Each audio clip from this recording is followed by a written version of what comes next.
पूर्णे अन्नपूर्णे सदा पूर्णे शंकर प्राणवल्लभे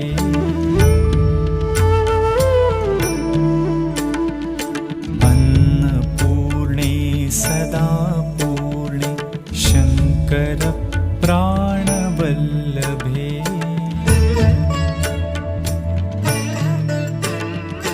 ज्ञानवैराग्यसिद्ध्यर्थं